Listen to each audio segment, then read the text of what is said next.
OTS est là pour tous vos besoins en matériel électronique et électroménager.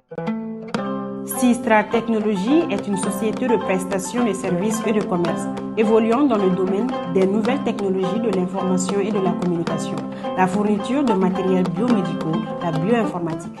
Pour tous vos besoins en librairie, papeterie, matériel informatique, appareils électroniques et divers, rendez-vous chez AKD Informatique. CJT vous est présenté par ESG, École supérieure de gestion. ESG, École supérieure de gestion, spécialisée dans la formation des métiers de la comptabilité et de la gestion d'entreprise. Ravi de vous retrouver dans ce JT hebdomadaire, très chers followers de Actuel Média. À présent, les titres. Retrait du Mali du G5 Sahel, le pays laisse cette organisation régionale en plein vol. Que pensent les Maliens après ce retrait? Les détails dans ce journal. À découvrir dans ces JT, Aoussa Castro, un centre qui depuis 10 ans contribue à l'instruction des enfants déficients intellectuels dans plusieurs secteurs. Une fois de plus, bienvenue. Le Mali s'est retiré du G5 Sahel et de sa force militaire anti-djihadiste pour protester contre le refus qui lui a été opposé d'assurer la présidence de la dite organisation. L'annonce a été faite sur la chaîne nationale le week-end dernier. Quelles peuvent être les répercussions de cette décision sur le pays? Fatoumata Dramé a collecté quelques réactions. Suivons. Le gouvernement malien a annoncé dans un communiqué rendu public le dimanche 15 mai son retrait du G5 Sahel, et cela parce que la présidence de l'organisation lui a été refusée. Un trimestre après des avertissements, le Mali quitte la force conjointe du G5 Sahel, ce qui était destiné à lutter collectivement dans la sous-région contre le djihadisme. Notez d'abord que toute action prise par un gouvernement, par un pays, a des conséquences positives comme négatives. Mais le retrait du Mali dans le G5 Sahel, on peut dire, a des conséquences au niveau même du G5 Sahel, parce qu'il faut le dire, le Mali fait partie des pays qui pesaient vraiment dans le G5 Sahel. Le retrait du Mali peut provoquer, on va dire, un déclenchement même du regroupement en quelque sorte, sinon même un affaiblissement de leurs forces, parce que ces États se sont réunis pour essayer de combattre ensemble le terrorisme. Alors le renoncement, on va dire le retrait du Mali a des conséquences énormes à ce niveau. Du côté du Mali aussi, on peut dire que le Mali, en se retirant du G5 Sahel, renonce directement aux aides que ces pays peuvent l'apporter pour essayer de combattre efficacement au terrorisme. D'aucuns affirment que ce retrait n'est pas sans conséquences. Le retrait du Mali sur le G5 Sahel, moi je vois sous deux angles. La première est que préalablement, le président tchadien avait annoncé du retrait du Mali dans le G5 Sahel il y a quelques mois. Et ensuite, brusquement, nous avons vu le communiqué du ministre malien concernant le retrait du Mali du G5 Sahel. Or, en vrai dur, ce n'est pas que le Mali s'est retiré du G5 Sahel, mais le Mali a été retiré du G5 Sahel, préalablement annoncé par le président tchadien. Donc, moi je pense aujourd'hui, ce n'est pas opportun pour le Mali d'être seul, de vivre seul aujourd'hui un pays face à la lutte contre le terrorisme, face à la lutte contre le djihadisme. Aucun pays ne pourra le faire seul. Donc, quelle qu'en soit la situation et quelles qu'en soient les difficultés, il faut être avec les autres, discuter avec eux, se comprendre avec eux, et pour faire face aux fléaux qui dominent aujourd'hui le monde. Même les pays les plus puissants qui ont tout ne peuvent pas le faire seuls. Quand vous regardez, il y a le G7, et il y a l'Union européenne, donc pas mal d'organisations qui existent, seulement qu'un seul pays en aucun moment ne peut lutter pour son développement, pour son émergence, surtout pour la lutte contre la stabilité dans un pays. Monsieur Koulibaly nous fait part de son analyse sur cette situation. Voilà, donc pour moi, la première angle, c'est ça. Le second, et que le Mali a défendu sa souveraineté. Ça, il faut le reconnaître, parce qu'on l'a qualifié, l'État malien et les autorités du Mali, comme des autorités illégales, illégitimes, issues d'un coup d'État. Or, au même moment, le G5 est dirigé par un putschiste, qui est le président tchadien, qui, après le décès de son papa, s'est autoproclamé président. Sinon, il n'y a pas une méthodologie ou une circonstance prévue dans leur constitution pour que son fils devienne son successeur. Ça n'a pas été prévu, ce n'est pas prévu. Mais et pourtant, c'est fait. C'est consommé. Donc, et si le tour arrive au Mali, alors que le Mali paye quotidiennement ses cotisations, dans le G5 Sahel, il a été dit que chaque nation présidera. C'est un tour de rotation.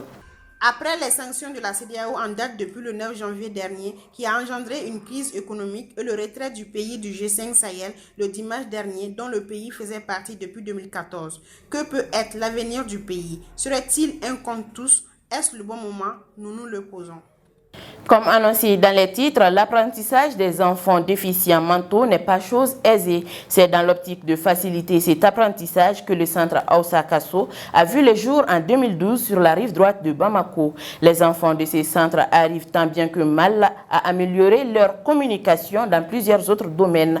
Pour en savoir plus, regardons cet élément de Abdoulaye Maïga. Gauche, droite. Vas-y, j'ai un regard devant toi. Gauche, droite. L'éducation des enfants atteints d'une déficience mentale est aujourd'hui très difficile, car leur façon de comprendre les choses et leur niveau d'apprentissage sont différents des enfants normaux. Nous sommes à Husna Kasso, un centre d'accueil et d'orientation des enfants déficients intellectuels de la rive droite de Bamako, qui depuis 2012 contribue à l'éducation de ces enfants sur plusieurs plans. Qu'est-ce qu'on fait avec ces enfants quand ils viennent? On les évalue, on essaie de voir leur potentiel. Qu'est-ce qu'ils peuvent faire d'eux-mêmes? Bon, et on essaie de les appuyer dans ce potentiel, on essaie d'en rajouter en les initiant à faire des choses qu'ils n'arrivaient pas à faire. Par exemple, aller aux toilettes, à émettre des besoins et à pouvoir les satisfaire. Et on leur apprend comment manger proprement, comment se tenir proprement, comment être propre après les toilettes.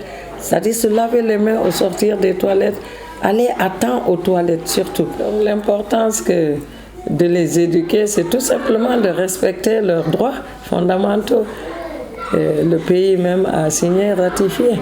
C'est un enfant comme tous les autres. Il a une déficience intellectuelle, c'est-à-dire qu'il a un plafonnement des capacités intellectuelles. Cela n'en fait pas moins un enfant. Il a des difficultés d'apprentissage. Cela aussi n'en fait pas moins un enfant. Il a des difficultés de langage, de compréhension. Mais tous les enfants ont les mêmes droits à l'éducation et à la vie. Ils ont des anormalités, mais on peut les aider à surmonter tout ça et à parfaire un peu leur éducation. On fait la scolarisation comment?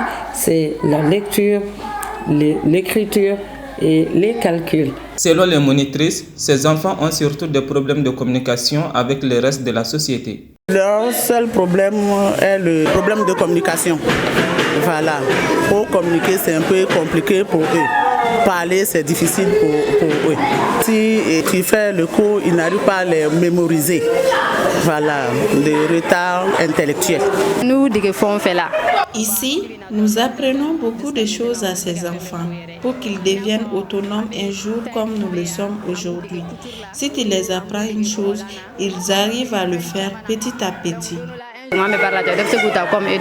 Les enfants de ce centre déclarent qu'ils ont beaucoup appris dans le domaine du professionnalisme, particulièrement dans la fabrication des chaises.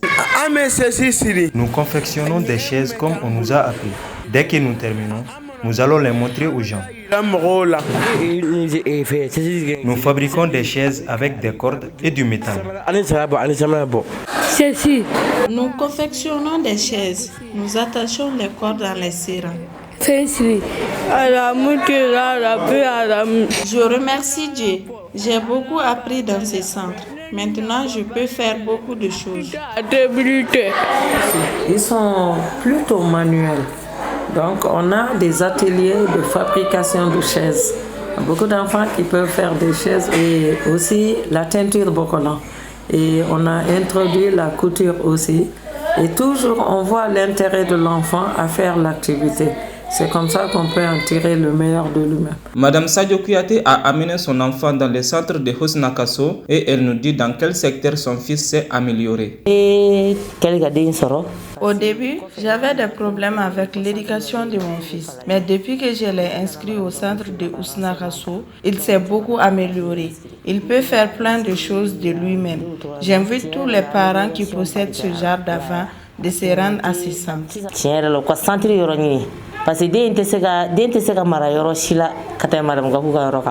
De nos jours, ces enfants ont besoin de la considération et l'accompagnement de tout le monde dans le domaine de l'instruction afin qu'ils se sentent importants et devenir un jour autonomes pour le plus grand bien de leurs parents. Le cancer du sein est le cancer le plus fréquent chez la femme. Les cellules cancéreuses peuvent rester dans le sein, mais souvent elles se propagent dans d'autres organes du corps. Dr Kanouté Mariam Tangara, sage-femme au CCRF de la commune 3, nous éclaircit sur le cancer du sein au micro de Djeneba Silibé. Le cancer du sein, c'est le cancer qui se forme dans les cellules du sein. La cause du cancer du sein, comme tout autre cancer, il n'y a pas de cause, mais il y a les facteurs favorisants. Comme si c'est héréditaire, par exemple dans votre famille, s'il y a eu tes parents ou tes arrière-parents qui ont eu le cancer du sein, tu peux trouver le cancer du sein. Les signes qui prouvent qu'on est atteint du cancer du sein, ça c'est les nodules au niveau du sein. Et quand le sein devient comme une peau d'orange, quand on presse le bout du mamelon, s'il y a le liquide qui sort, tout autre liquide qui sort autre que le lait maternel, ça peut te guider comme quoi tu as le cancer du sein. Pour te prouver qu'il y a le cancer du sein, il faut venir dans un centre de santé, ils te fassent le dépistage du cancer du sein, te donner la mammographie, la radiographie pour confirmer le cancer du sein. Les dépistages sont gratuits, surtout du 12 mai au 10 juin, 11 juin, c'est gratuit. Pendant ce mois-là, un mois gratuit, on est en campagne. Tout est gratuit. Le traitement dépend du stade du cancer du sein. Il peut inclure une chimiothérapie, une radiothérapie ou une intervention chirurgicale. Même le traitement pendant ce mois-là, le traitement est gratuit. Il y a des ONG comme le Médecins sans frontières MSF qui sont là pour la prise en charge du traitement. Si tu viens dans un centre de santé et qu'on prouve que tu as le cancer du sein, le traitement est gratuit pendant ce mois-là. Bon, la prévention du cancer du sein, c'est le dépistage précoce des seins chez toutes les femmes en âge de procréer. Le dépistage du cancer du sein dans tous les CCRF et CESCOM, surtout à Bamako, surtout il y a un projet que l'Orange Mali a mis en place, ça fait à peu près 2 ans comme ça. Les week-ends, on appelle le week-end 70. Le vendredi et le samedi, le dépistage est gratuit à Bamako, dans les CCRF, dans les CESCOM et dans les hôpitaux aussi. Dernier mot à l'endroit des femmes qui sont susceptibles à ce cancer-là, ça c'est le dépistage.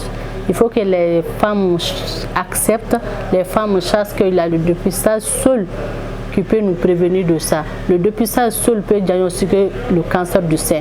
Il faut venir massivement dans les centres de santé pour faire le dépistage du cancer du sein. Il y a les stades du cancer du sein. Quand tu viens tôt pour te dépister, tu peux savoir si tu es atteint du cancer du sein ou que le stade du cancer est avancé ou pas. La guérison dépend du stade du cancer du sein. Quand tu viens tôt, on te dépiste tôt. Si le stade n'est pas avancé, tu peux guérir. Et même si le stade est avancé, il y a des traitements pour ça aussi. À présent, l'actualité nationale et internationale en brève image avec Nana Kadidia Koni. Mardi 17 mai 2022, le général Moussa Bemba Keïta, ancien chef d'état-major général de l'armée et ancien ministre de la Sécurité sous Ibeka et d'autres officiers ont été placés sous mandat de dépôt pour corruption par la justice malienne. Ils sont soupçonnés dans des malversations dans la gestion des fonds de la loi de programmation militaire. Quelques heures après, un autre général de l'armée aurait été transporté d'urgence pour des soins car il aurait tenté de se suicider avant son arrestation. Dans l'actualité internationale, le gouverneur régional annonce au moins 12 morts dans des bombardements russes sur la ville de Venerodonetsk, dans l'est de l'Ukraine. Une quarantaine de blessés sont aussi à déplorer. Les combats et évacuations se poursuivent toujours à Mariupol, autour d'Azovstal. Selon Moscou, 1730 militaires ukrainiens retranchés dans la Syrie se sont rendus depuis lundi 16 mai 2022. Au deuxième jour du premier procès contre les officiers russes depuis le début de la guerre, le procureur a demandé au tribunal de prononcer une peine de privation de liberté à vie. Pour Vadim Shishimarin, un soldat russe de 21 ans, c'est le premier soldat jugé pour crime de guerre en Kiev. Il est accusé d'avoir abattu un civil sur un vélo fin mars. Depuis moins d'une semaine, la Corée du Nord connaît une flambée épidémique de cas de fièvre. Un confinement a été déclaré par Kim Jong-un qui est apparu pour la première fois à la télévision avec un masque. Après l'annonce d'un cas de Covid-19 le 12 mai dernier, mais le nombre de cas a explosé et atteint des centaines de milliers de contaminations en quelques jours. Pourtant, il a été l'un des premiers pays à fermer ses frontières lorsque les premiers cas de Covid ont été déclarés. C'est tout ce qu'il fallait retenir dans ces JT hebdomadaires que j'ai eu l'immense plaisir de vous présenter. À très bientôt sur Actuel Média et bonne suite de programmes.